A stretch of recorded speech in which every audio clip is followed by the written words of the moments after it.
Olá, seja bem-vindo ao canal Espiritismo Motivacional, um canal que transmite 100% embasado no Evangelho de Jesus Cristo e alinhado com a doutrina espírita codificada por Kardec. Hoje é segunda-feira, temos então o Livro dos Médiuns, estamos na questão 15. Pode estudar conosco. A Ti, Senhor, mais uma vez, pedimos, auxilia-nos. Auxilia-nos em mais este estudo junto aos irmãos queridos do plano corpóreo e espiritual, que os mentores possam continuar nos auxiliando. Que assim seja, graças a Deus. Senhor, fazei de mim um instrumento de vossa paz. Onde houver ódio, que eu leve o amor. Onde houver ofensa, que eu leve o perdão. Onde houver discórdia, que eu leve a união. Onde houver dúvida, que eu leve a fé. Onde houver erro, que eu leve a verdade. Onde houver desespero, que eu leve a esperança. Onde houver tristeza, que eu leve a alegria. Onde houver trevas, que eu leve a luz. Ó Mestre, fazei que eu procure mais consolar que ser consolado, compreender que ser compreendido, amar que ser amado, pois é dando que se recebe, é perdoando que se é perdoado e é morrendo que o corpo que vai do espírito para a vida eterna, graças a Deus. O problema não é como convivemos com o outro, mas sim como convivemos com o que sentimos e pensamos em relação ao outro. Por isso, a boa convivência, sobretudo consigo mesmo, é o princípio seguro de equilíbrio para uma interação proveitosa. Isso está no livro Mereça Ser Feliz, capítulo 6, Inteligência Intrapessoal. Foi ditado pelo espírito Hermance Dufour e registrado pelo médium Vanderlei S. Oliveira.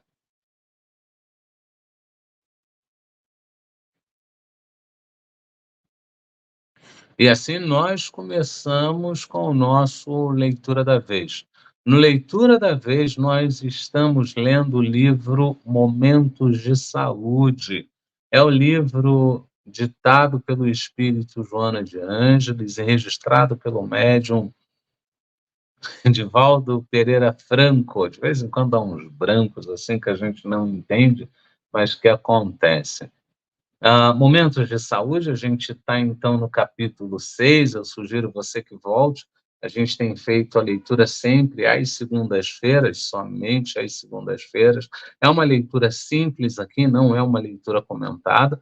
Para o futuro, o intuito é ler todo o livro com uma leitura simples e depois reler o livro comentando capítulo por capítulo. No capítulo de hoje nós temos o amor acima de tudo.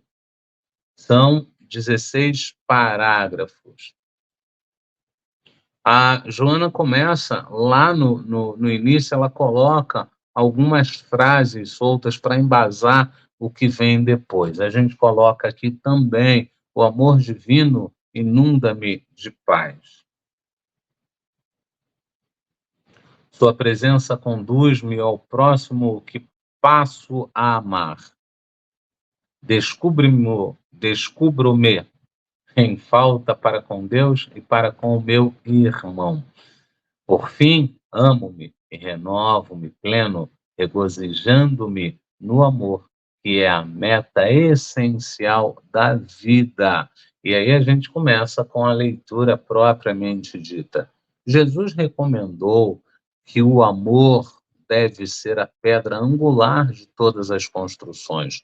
Considerou como o mandamento maior e sintetizou toda a lei e os profetas no amor a Deus acima de todas as coisas e ao próximo como a si mesmo. Nessa diretriz de aspecto tríplice estão presentes todas as realizações humanas, suas ambições e metas. O amor a Deus significa o respeito e a ação preservadora da vida em todas as suas expressões, tornando-se o ser parte integrante dele, consciente do conjunto cósmico. A responsabilidade perante a natureza, não a agredindo nem a vilipendiando, antes contribuindo para o seu desenvolvimento e harmonia, expressa o amor que contribui para a obra divina, homenageando-lhe o autor. O amor ao próximo é consequência daquele que se dedica ao genitor, demonstrando a fraternidade que a todos deve unir, por lhes serem filhos diletos que marcham de retorno ao seu seio. Sem esse sentimento para com seu irmão, eis que se desnorteia na solidão e enfraquece-se, descoroçoando-se nas atividades iluminativas. O amor a si mesmo, sem a paixão ególatra, eleva-o à culminância da plenitude, auxiliando-o no desenvolvimento dos ignorados tesouros que lhe jazem adormecidos. Esse amor se manifesta como forma de preservar e dignificar a existência física, harmonizando-se com o conjunto geral, tornando-se um polo de irradiação de alegria, paz e bem-estar que a todos impregna. Observa se te encontras na condição de cumpridor da recomendação do mestre. Nessa síntese perfeita, defrontas todas as necessidades para a tua atual existência e a solução para todos os teus problemas. Avalia com serenidade a tua conduta em relação a Deus, ao próximo e a ti mesmo. Caso te encontres em falta com algum dos postulados da tríade superior, propõe-te em corrigir a deficiência, em alterar a conduta para plenificação. Certamente descobrirás a necessidade de amar o Pai Celeste e o próximo, conforme as tuas possibilidades. No entanto, tens restrições ou paixões com referência a ti mesmo. Em uns períodos detestas-te, enquanto que noutros justificas-te, confessando-te vítima dos outros. Necessário que te ames com retidão.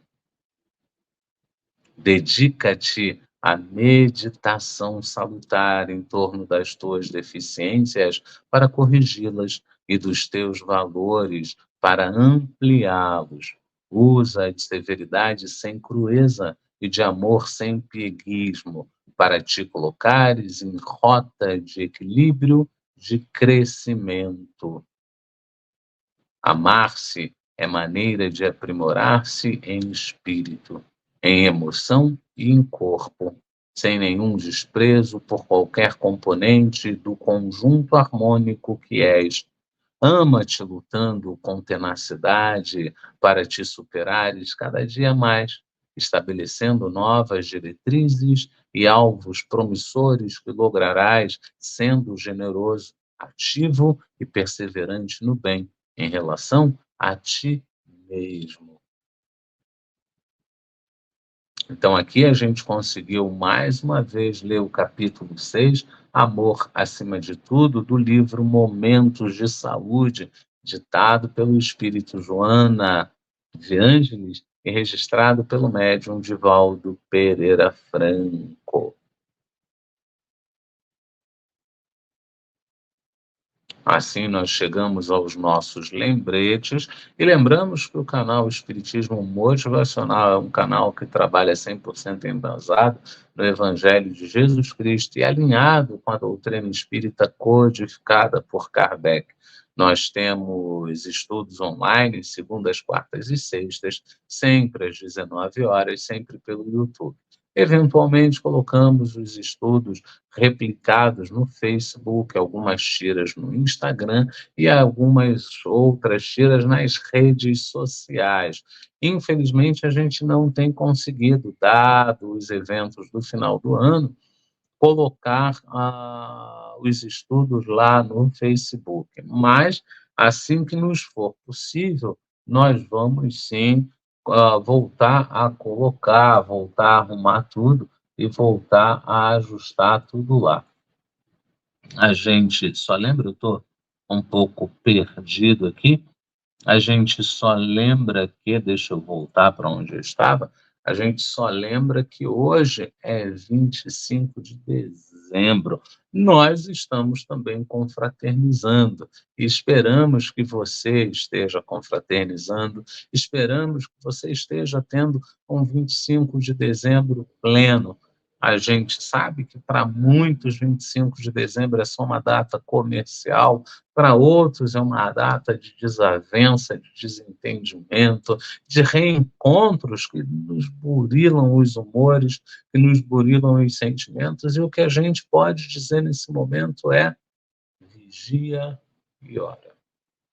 Não existe acaso. E se você hoje está nessa situação, é porque nela você tem algo para aprender, algo para ensinar, algo para crescer, algo para melhorar. Aproveite essa oportunidade, porque a próxima só vem daqui a 360 dias. E como disse o Dr. Bezerra de Menezes para o Adelson no livro Loucura e Obsessão, e se eu falhar? Se você falhar, a próxima tentativa vai ser mais dura, vai ser mais difícil. Então, aproveita esse momento para se harmonizar, encara, acredita e mantém tudo ali dentro do melhor parâmetro possível. É o que nós desejamos, com o coração muito aquecido e aquecendo o seu coração também junto ao nosso, né? Então, hoje, nós temos a sequência do Livro dos Médiuns, estamos falando da parte primeira, Loções Preliminares, capítulo 2, do maravilhoso e do sobrenatural. O item 15 era um item um pouco grande, então a gente separou em 2 dias. E vamos tentar fazê-los dia 25 hoje e dia 1º na semana que vem. A gente espera que consiga dar conta disso. No capítulo 14, Kardec, então, apresenta uma série de argumentos, a gente explicou lá na segunda passada, ele apresenta uma série de argumentos já fechando a sua apresentação do maravilhoso e do sobrenatural. A gente está no item 15 e vamos até o capítulo 17. A gente está na questão 15 e vai até a questão 17. Portanto, a gente tem mais 2 questões para fechar tudo isso. Então, Kardec começa a começa a fazer o fechamento. Fechar o fechamento não existe. Ele começa a fazer o fechamento. Nessa questão de fazer o fechamento, ele começa, então, a trazer os argumentos finais. No 14, ele apresentou aquela lista de 8 pontos em que ele acredita que precisa se trabalhar antes de falar em maravilhoso e sobrenatural, e agora, então, ele vai começar a concluir. Pronunciamos há pouco a palavra milagre. Uma ligeira observação sobre isso não virá fora de propósito neste capítulo que trata do maravilhoso. Ele, então, no 14, ele fala exatamente disso, ele tenta o tempo todo tirar o espiritismo da prateleira do maravilhoso, do sobrenatural, é algo natural, não é maravilhoso. Se você vai a algum lugar e as pessoas tentam dar aquele ar de mistério, olha, é só uma questão de estudo, é só uma questão de preparo, e tudo é possível, né? Essa é a verdade, e a verdade vos libertará. A gente está falando aqui de exatamente 4 parágrafos eu vou trazer hoje, e na semana que vem eu trago mais 3. Na sua acepção primitiva e pela sua etimologia, o termo milagre significa coisa extraordinária, coisa admirável de se ver. Mas, como tantas outras, essa palavra se afastou do seu sentido originário. E hoje, por milagre, se entende, segundo a academia, um ato do poder divino, contrário às leis comuns da natureza. A gente precisa seguir um pouco mais para poder trabalhar isso. Tal com efeito, a sua acepção usual e apenas por comparação e por metáfora, é ela aplicada às coisas vulgares que nos surpreendem e cuja causa se desconhece. De nenhuma forma entra em nossas cogitações indagar se Deus há julgado útil, em certas circunstâncias, derrogar às leis que ele próprio estabelecera. Aqui vai um pouco não, vai 100% de encontro ao que a gente tem em todos, lembrando que o livro dos médiuns é um complemento do livro dos espíritos, e lá no livro dos espíritos, olha, nada acontece sem que Deus saiba. Nada acontece sem a administração de Deus e dos seus, né? Porque a gente às vezes olha, Deus tem disponibilidade para tudo isso, tem, gente. Deus é onipresente, é uma força que a gente ainda não consegue entender, dado a nossa pequenez. Mas fato é, ao invés de eu chamar de milagre, eu não poderia refletir, é isso que nos traz Kardec aqui, acerca do: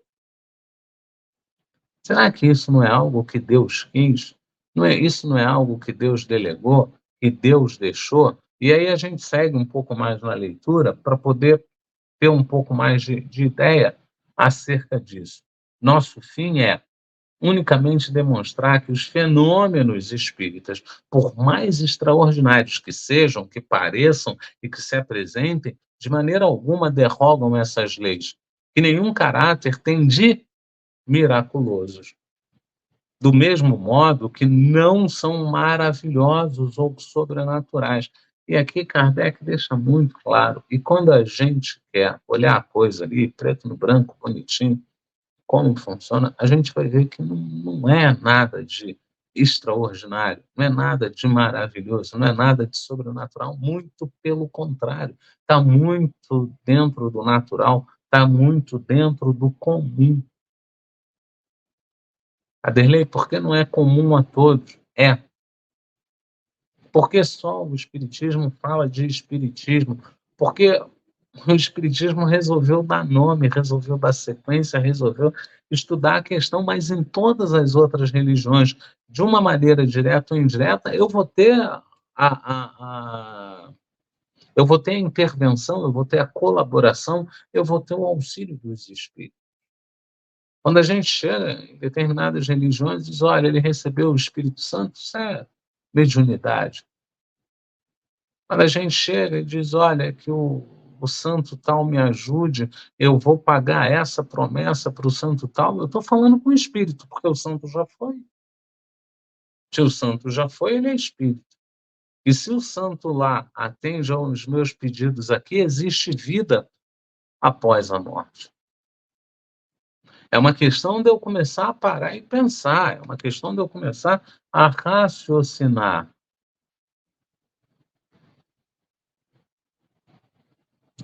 O milagre não se explica. Os fenômenos espíritas, ao contrário, se explicam racionalissimamente. Não são, pois, milagres, mas simples efeitos, cuja razão de ser se encontra nas leis gerais. O milagre apresenta ainda outro caráter, o de ser insólito e isolado. Ora, desde que um fato se produz, por assim dizer, à vontade por diversas pessoas, não pode ser um milagre. Ainda que sejam pessoas em específicas, querem acreditar alguns, deixou de ser um milagre. Deixou de ser isolado. A cura aqui, o tratamento ali, a bênção acolá, deixou de ser um milagre. É isso que Kardec tenta defender com o amparo dos espíritos, e é isso que a gente precisa interiorizar, que alguns até tentam apresentar o espiritismo, olha, é um sobrenatural, só eu que sei fazer. Não é, não é. Outro dia não, já tem muito tempo, numa mesa de estudos, eu defendia que a mediunidade era algo orgânico, eu já falei isso aqui algumas vezes, Eu defendia que a mediunidade era algo orgânico e uma pessoa que queria se apresentar como médium ostensivo, dizer que não, que a mediunidade era algo que vinha dos espíritos. E aí você abre o livro dos espíritos e está lá, o livro dos médiuns, está lá muito claro, a mediunidade é orgânica. E aí depois juntou-se lá um grupo de pessoas para tentar me convencer de que até existia a parte orgânica da mediunidade, mas que era a espiritualidade que controlava. Gente, fato é orgânico, pronto e acabou. Não tem nada de sobrenatural, pronto e acabou. Pode botar o que você quiser, do jeito que você quiser, como você quiser. Está aqui muito claro, trazido justo por quem codificou a doutrina. Então, se aconteceu isolado, pode ser um milagre.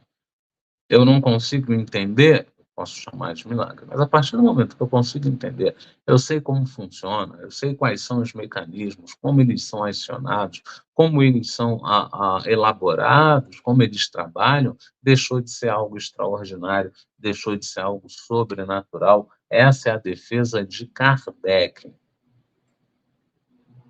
Todos os dias, a ciência opera milagres aos olhos dos ignorantes. Por isso é que, outrora, os que sabiam mais do que o vulgo passavam por feiticeiros. E como se entendia, então, que toda ciência sobre-humana vinha do diabo, queimavam-nos. Hoje, que já estamos muito mais civilizados, eles apenas são mandados para os hospícios. A gente consegue captar que a ignorância acaba transformando o homem numa máquina de destruir. A gente vê, ao mesmo tempo, a gente chamava, na literatura, chamavam os vikings de selvagens. Né? E lembrando que vikings, na língua deles, eram piratas. Né? Então, chamavam os vikings de selvagens. Os vikings, por sua vez, eram extremamente acolhedores entre si, eram extremamente organizados, extremamente higiênicos e extremamente doutos naquilo que faziam.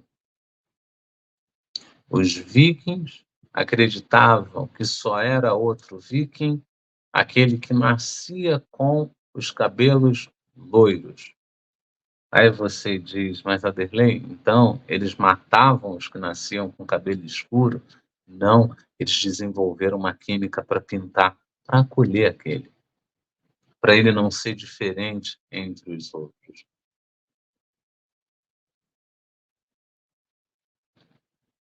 Nós, humanos, precisamos ser mais humanos, porque temos exemplos de outros humanos que foram muito humanos.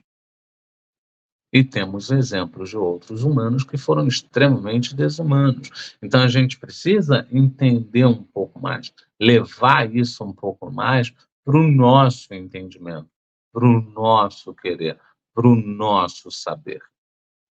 Porque senão a gente se perde, porque senão a gente vai complicar, porque senão a gente vai ir para além de onde devemos ir. O ideal seria eu aproveitar que a gente fez em pouquíssimo tempo, continuar, mas o combinado era fazer 15A e 15B, assim sendo, a gente mesmo com pouquíssimo tempo, a gente vai parar por aqui e volta na semana que vem com a outra parte do 15B. Fiquem bem, a gente agradece a presença de todos. Vamos lá para a nossa prece e irradiação.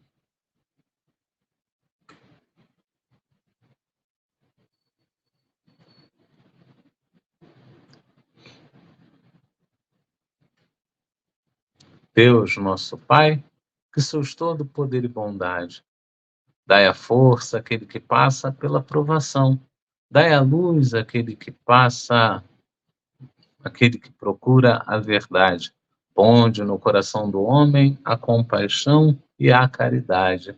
Deus, dai ao viajor a estrela guia, ao aflito a consolação, ao doente o repouso. Pai, Dai ao culpado arrependimento, ao espírito a verdade, à criança o guia e ao órfão o pai. Senhor, que a vossa bondade se estenda sobre tudo o que criastes.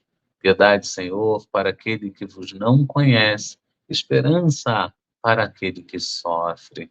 Que a vossa bondade permita aos Espíritos Consoladores derramarem por toda parte a paz, a esperança, a fé. Deus, um raio, uma faísca do vosso amor pode abrasar a terra. Deixai-nos beber nas fontes dessa bondade fecunda e infinita, e todas as lágrimas secarão, todas as dores se acalmarão, e um só coração, um só pensamento subirá até vós como um grito de reconhecimento e de amor. Como Moisés sobre a montanha, nós vos esperamos com os braços abertos e diremos: ó poder, ó bondade, ó beleza, ó perfeição. E queremos de alguma sorte merecer a vossa divina misericórdia.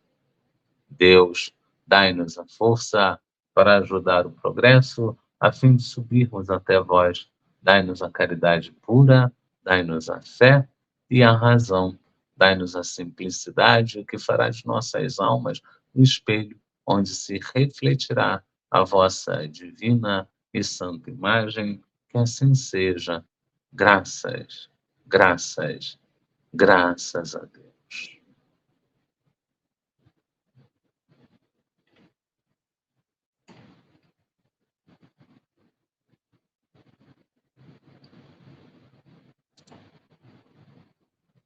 A gente agradece imensamente a presença de todos, convida a todos para quarta-feira, mais uma vez, estudar conosco o Livro dos Espíritos e assim darmos sequência ao nosso trabalho que tem sido desenvolver o básico do Espiritismo aqui através do nosso canal. Que assim seja e que assim possa ser.